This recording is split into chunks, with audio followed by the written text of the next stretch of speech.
सद्गुरु निवृत्तिनाथ महाराज की जय। ओम नमः पार्वती पते हर हर महादेव। हरे राम राम राम हरे हरे, हरे कृष्णा कृष्णा कृष्णा हरे हरे। हरे राम राम राम हरे हरे, हरे कृष्णा कृष्णा कृष्णा हरे हरे। हरे राम राम राम हरे हरे, हरे कृष्णा कृष्णा कृष्णा हरे हरे। हरे राम राम राम हरे हरे, हरे कृष्णा कृष्णा कृष्णा हरे हरे। हरे राम राम हरे हरे, हरे कृष्णा कृष्णा कृष्णा हरे हरे। हरे राम राम हरे हरे, हरे कृष्णा कृष्णा कृष्णा हरे हरे। हरे राम राम हरे हरे, हरे कृष्णा कृष्णा कृष्णा हरे हरे। हरे राम राम हरे हरे, हरे कृष्णा कृष्णा कृष्णा हरे हरे। हरे राम राम हरे हरे, हरे कृष्णा कृष्णा कृष्णा हरे हरे। हरे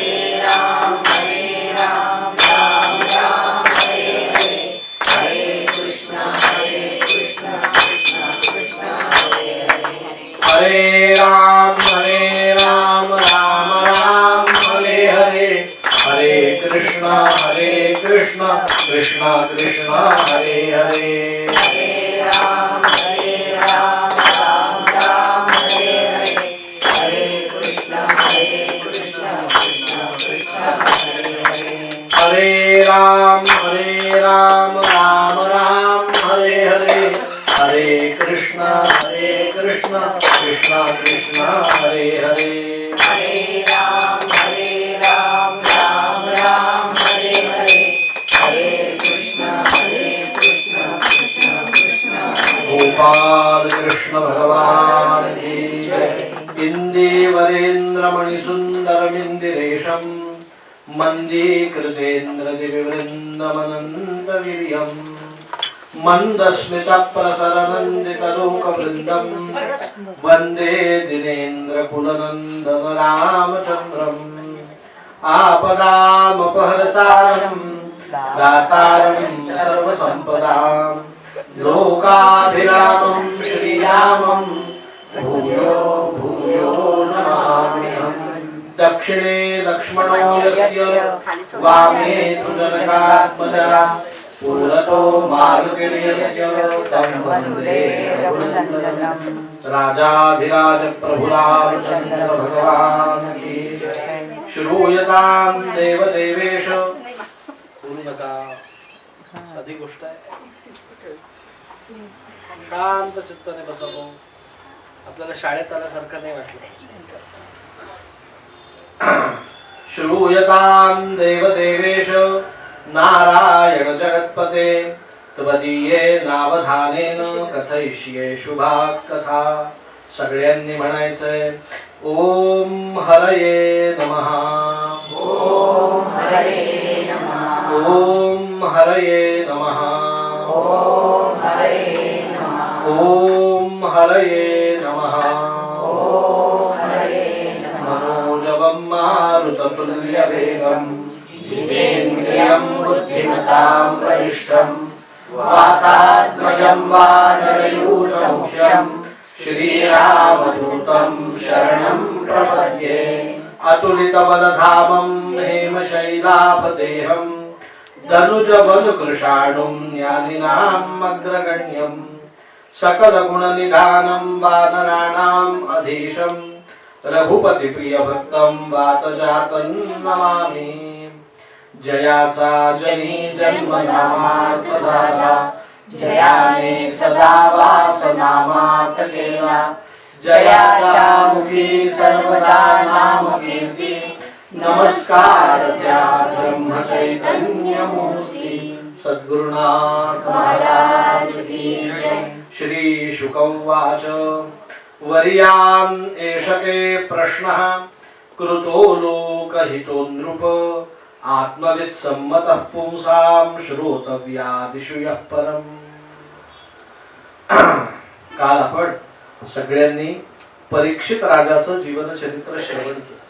तुमच्या लक्षात आलं का? परीक्षित राजाला काल शाप मिळाला. काय मिळाला? इति लंघित मर्यादं तक्षकं सप्तमे हनिः दक्षति स्म कुलांगारं नोदितो मे तदद्रुहम्. हे कुलकलंकी कुलांगार परीक्षित राजा, माझ्या वडिलांच्या गळ्यात जो तू मृतसर्प घातलायस त्या मृतसर्प प्रजातीचा राजा तक्षकनाथ आजपासून बरोबर 7व्या दिवशी तुझ्याकडे येईल आणि तुला दंश करे. काय करे? आणि तुझी इहलोकीची यात्रा संपे. असा शाप. परीक्षित राजा त्याला कोटी कोटी वेळा नमस्कार केला पाहिजे. कारण परीक्षित राजा तात्काळ सावध झाला. काय झाला? आपल्याला संत सांगतात क्षणोक्षणा हाची करावा विचार, तरावया पार भवसिंधू. आपण बेसावध असतो. काय असतो? किती बेसावध आहोत आपण. मनुष्याचं वर्णन याच भागवत ग्रंथात केलंय. तुम्हाला समजलं तर बघा. काल व्याल मुखग्रासः त्रास निर्णाश हेतवे. माझ्याकडे बघितलं तर लक्षात येईल. काळ रूपी सर्प, जबडा असा उघडतो सर्प, बघितलाय ना? आपण सगळे जण कुठे बसलेलो आहोत? काळ रूपी सर्पाच्या जबड्यामध्ये. आपण जिवंत आहोत. का जिवंत आहोत? आता तो जबडा बंद कधी होणार हे कोणाच्या हातात आहे? सर्पाच्या हातात आहे. आपल्या हातात कदाचित आत्ता, कदाचित उद्या, कदाचित 10 वर्षांनी, कदाचित 100 वर्षांनी तो जबडा बंद झाला की काल व्याल मुखग्रासः त्रास निर्णाश हेतवे. असं म्हणतात की बाजारात काही वस्तू चायना मेड मिळतात, मेड इन चायना. त्या मेड इन चायना वस्तूंचं काय महत्व आहे? त्याची गॅरंटी. इथे माणसाच्या जीवनाची कोणची गॅरंटी आहे का? काही. तुम्ही आम्ही सगळे जण काळ रूपी सर्पाच्या मुखात बसलेलो आहोत. आपण बेसावध आहोत. काय आहोत? तुमच्या गल्लीत काल घटना घडली. आता मला त्या घटनेशी काही एवढं स्वारस्य नाही, पण मी फिरत फिरत संध्याकाळी आमच्या मावशीच्या घरी गेलो मेंगरोळला. म्हणे आज सकाळी आमच्या इथे वडा खायला एक मनुष्य आला. वडा खाता खाता मेला. म्हटलं कोण? म्हणे त्या काळाराम मंदिराजवळचा माळी. माळी शिंदे आहे ना, सतीश माळी. बरोबर आहे की नाही? तू कशाला गेला? वडा खायला. आला कसा? आता त्याच्या नावाने वडे खावे लागतील 13व्या दिवशी. लक्षात ठेवा. काल व्याल मुखग्रासः त्रास निर्णाश हेतवे. तुम्ही आम्ही सगळे जण काळ रूपी सर्पाच्या जबड्यात बसलेलो आहोत. परीक्षित राजा सावध झाला होता. तात्काळ तो गंगेच्या तीरावर. का बरं गेला गंगेच्या तीरावर? सद्गुरूंच्या शोधार्थ. आणि त्याच्या भाग्याने, परीक्षित राजाच्या भाग्याने, पूर्व पुण्याईने त्याला गाठ पडली. कोणाशी? शुकमुनींची. आता तुम्हाला या विषयाशी काही स्वारस्य नसेल तरी मी सांगतो. परीक्षित राजाला शाप मिळाला त्यावेळेस शुकमुनी हयात नव्हते. काय सांगितलं मी? ते कथा सांगण्यासाठी प्रगट झाले. काय सांगितलं मी? श्लोकच तसा आहे. तत्राभवत अभवत, अभवत म्हणजे प्रगट झाले. आणि या जड देहाला प्रगट होता येत का? मी तुम्हाला गजानन महाराजांची गोष्ट सांगितली की नाही? बोरी बंदर स्टेशन वरची का नाही सांगितली? नाही सांगितली नाही, पण माहिती आहे सगळ्यांना. माहिती आहे ना? हो, ठीक आहे, हरकत नाही. माहिती आहे, काही कमी नाही. जड देहाने प्रगट झाले नाहीत, ते मेल्यानंतर प्रगट झाले. कारण प्रगट होण्यासाठी हा देह उपयोगाचा नाही. तत्राभवत भगवान व्यासपुत्रो. कोण प्रगट झालं? तर साक्षात भगवान व्यासपुत्रांचं रूप घेऊन. यद्रक्षयागा मटमानोनपेक्षा. ते कुठलीही अपेक्षा घेऊन आलेले नाहीत कथा ऐकण्यासाठी. तुमची नमस्कार. अलक्ष लिंगो. त्यांच्या चेहऱ्यावरती कुठलंही लिंग म्हणजे चिन्ह नव्हतं. असं भस्म लावलं तर आपण म्हणतो शैव, असं गंध लावलं तर आपण म्हणतो वैष्णव, गळ्यात रुद्राक्षाची माळ घातली तर आपण म्हणायचं शैव, तुळशीची माळ घातली तर आपण म्हणायचं, कपाळाला शेंदूर लावला तर आपण म्हणायचं गाणपत्य. असं कुठलंही चिन्ह त्यांच्या शरीरावरती नव्हतं. अलक्ष लिंगो. ते कथा सांगण्यासाठी आले होते. कसे? म्हणे निज लाभ तुष्टो. त्यांना कथेपासून काहीही मिळवायचं. त्यांना पोथीवरती कोणी नमस्कार करावा आणि 10 रुपये ठेवावे ही अपेक्षाही, वामन अवताराच्या वेळेस सप्तधान्य ठेवावं ही अपेक्षा नव्हती. अलक्ष लिंगो निज लाभ तुष्टो वृतश्च बालैरवधूत वेषः. अंगावरती वस्त्र नव्हतं, फक्त लज्जा रक्षणार्थ एक लंगोटी नेसलेली. काय नेसलेली होती? अवधूत वेषः. अवधूताचा वेश घेऊन ते कथा सांगण्यासाठी प्रगट झाले. वय किती त्यांचं? त्वं द्वय अष्ट वर्षम. काय शब्द वापरला? म्हणजे 2 वेळा 8 वर्ष. म्हणजे किती झाले? मग सरळ सरळ 16 का नाही सांगितलं? त्वं द्वय अष्ट वर्षम. कारण 16 वर्षाच्या मुलाच्या मनामध्ये विकार असतो. काय असतो? आणि 8 वर्षाचं बालक निरागस असतं. मग एका बालकाची निरागसता नाही, 2 बालकांची निरागसता. एकात 2, बाय 1 गेट 1 फ्री असते की नाही स्कीम बिग बाजार मध्ये. त्वं द्वय अष्ट वर्ष सहस्त्रम. आणि असे शुकमुनी त्या ठिकाणी आले. परीक्षित राजाने त्यांना नमस्कार केला आणि परीक्षित राजाने प्रश्न विचारला, महाराज मृत्यू समयी काय केलं असता मनुष्याचं कल्याण होतं? आणि या प्रश्नाला अनुलक्षून 4 प्रश्न विचारले. या जगात चिंतनीय कोण, मननीय कोण, श्रवणीय कोण, अनुकरणीय कोण? आणि या प्रश्नाला उत्तर म्हणून शुकमुनींनी जे काही सांगितलं त्याला म्हणतात श्रीमद भागवत. काय म्हणतात? शुकमुनींच्या मुखातनं जी वाणी प्रगट झाली तिचं नाव काय? श्री शुकमुनीने परम भक्तीने नाना परीने गायले जा हरिचरिता आरती करू तुझं भगवंता. शुकमुनींनी जे सांगितलं त्याला म्हणायचं भागवत. मग आजपासून वाणी कोणाची आहे? शुकमुनी. शुकवाच. ते म्हणतात परीक्षिता वरियान एषते प्रश्नः. तुझ्या प्रश्नावरती मी अत्यंत खुश झालो, प्रसन्न झालो. कारण तुझा प्रश्न हा वस्तुनिष्ठ प्रश्न आहे. लोकांना काही विचारायचं म्हणून काही विचारतात आणि काही विचारलेल्या प्रश्नांची उत्तर मिळत नसतात. साबुदाण्याच्या खिचडीत कढीपत्ता चालतो का? आता याचं उत्तर कोणी द्यायचं? प्रश्न हा नेहमी काय असला पाहिजे? वस्तुनिष्ठ असला पाहिजे. आत्मकल्याण त्याने साधलं पाहिजे, जनकल्याण साधलं. काय साधलं पाहिजे? म्हणून ते म्हणतात वरियान एषते प्रश्नः कृतो लोकहितो नृप आत्मविद सम्मतः पुंसाम श्रोतव्यादिषु यः परम. तुझ्या सर्व प्रश्नांची मी तुला उत्तर देतो. सावधानतया शृणु, अत्यंत सावधानतेने तू ऐक. म्हणून सर्वप्रथम परीक्षित राजाला शुक मुनींनी सांगितलं, परीक्षिता सर्वप्रथम मनुष्याचा जन्म कसा खर्च होतो ते ऐक.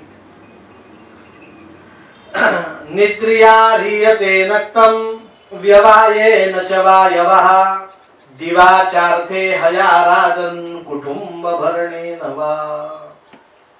आपलं 100 वर्षाचं आयुष्य कसं खर्च होतं? आपल्याला भगवत प्राप्तीसाठी भगवंतांनी 100 वर्षाचं आयुष्य दिलंय. असा हात वर करून आपण सांगतो किती वर्ष? 100. पण ते 100 मध्ये भजनासाठी भगवत प्राप्तीसाठी किती शिल्लक राहतात?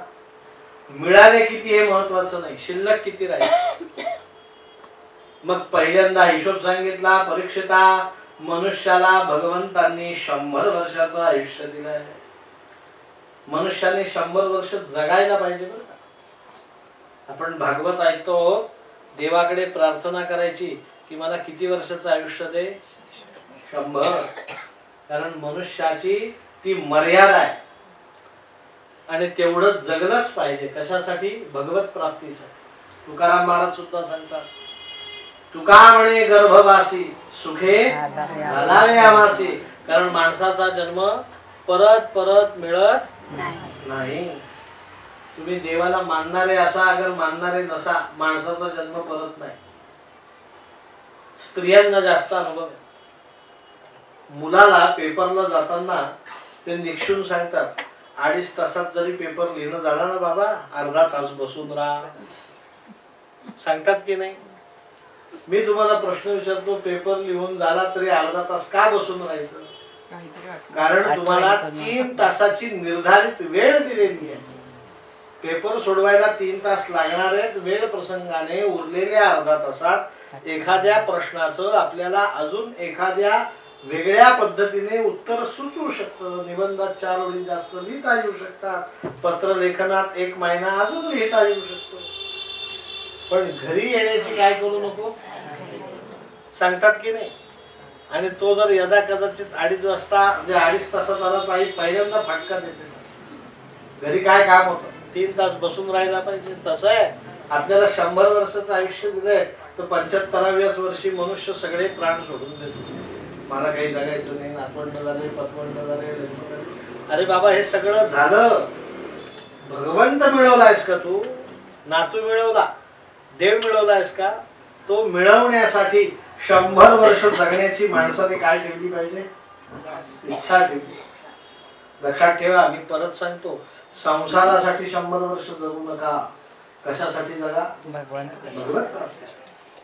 मग 100 वर्ष आपल्याला जगायचं आहे हे निश्चित केलं माणसाने, तर 100 वर्षातले 50 वर्ष झटकेत निघून जातात. किती वर्ष?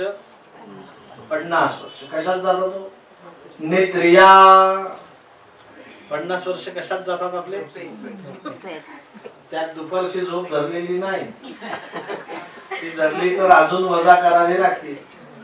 निद्रिया ह्रियते नक्तम. 100 दिले होते, राहिले किती? किती राहिले? आता या 50 मधलं काही आयुष्यातलं वय परमार्थासाठी उपयोगाचं नाही. उदाहरणार्थ बाल्यावस्था. बाल्यावस्थेत मनुष्याला काय भगवंत समजणार, काय परमार्थ समजणार, काय परमात्मा तत्व समजणार? बालस्तावत क्रीडा आसक्तः. त्याला फक्त खेळण्यामध्ये आनंद वाटतो. म्हणून बाल्यावस्थेतलं वय परमार्थासाठी कसं आहे? निरुपयोगी. म्हणून ते कसं करावं लागतं? वजा करावं लागतं. बर, जसं बाल्यावस्थेतलं वय वजा केलं तसं वृद्धावस्थेतलं वयही वजा करावं लागतं. कारण त्यावेळेस एक एक अवयव क्षीण झालेले असतात. एका कानांनी ऐकू येत नाही, एका डोळ्यांनी दिसत नाही, बसलं तर उठवत नाही, उठलं तर अर्धी पोळी पचत नाही, रात्री झोप लागत नाही. शरीराच्या तक्रारी असतात. त्याला तिथेच स्वतःच जीवन जगणं अवघड झालंय. तिथे तो परमात्मा तत्वाचं चिंतन करेल का? म्हणजे सुरुवातीचं काही वय आणि उर्वरित आयुष्य हे सुद्धा परमार्थातनं काय करावं लागतं? निद्रिया ह्रियते नक्तम व्यवायेन च वायवः. आता बरचसं आयुष्य आपलं वाया गेलं. आता जे काही मुठभर उरलं ते कशात जातं? दिवाचार्थे हयाराजन, स्वप्न पाहण्यात. कशात जातात? माझा मुलगा मोठा होईल, डॉक्टर होईल, मग तो गाडी घेईल, मी त्या गाडीत बसेल, काय आम्हाला दर्शनाला जाईल, जाताना जाणून कर माझ्याकडे पाहते, मी करणं असा हात करेल. ते कशात आहे? स्वप्न पाहण्यात आयुष्य बरचस खर्च होतं. आणि जे स्वप्न पाहिले ते स्वप्न पूर्ती करण्यासाठी आयुष्य खर्च होतं. आणि आता जे काही उरलं ते उरलेलं आयुष्य कुटुंब भरणे नवा. माणसाच्या कुटुंबाचं भरण पोषण करण्यातच मनुष्याचं सगळं आयुष्य काय होतं? संपून जात. म्हणजे आपल्याला 100 वर्षाचं आयुष्य मिळालंय, हा सगळा काय आहे? भ्रम. तुकाराम महाराजांनी याच अर्थाचा एक अभंग लिहिला. त्या अभंगात हे सगळं ते सांगतात. शेवटी प्रश्न विचारतात. ते म्हणतात शत गणिले ते अर्धरात्र खाय, मध्ये बालत्व पीडा रोगक्षय. आणि प्रश्न विचारला काय भजनासी उरले ते पाहे बा. बाबांनो, भजनासाठी तुमच्याकडे काय उरलंय?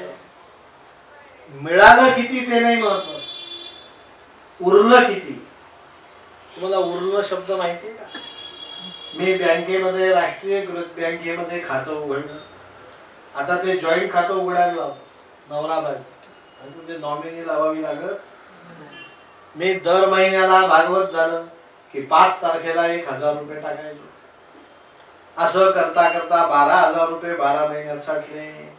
जानेवारी ते डिसेंबर, आणि डिसेंबर महिना लागला 1000 रुपये टाकले. मला स्वप्न पडायला लागले.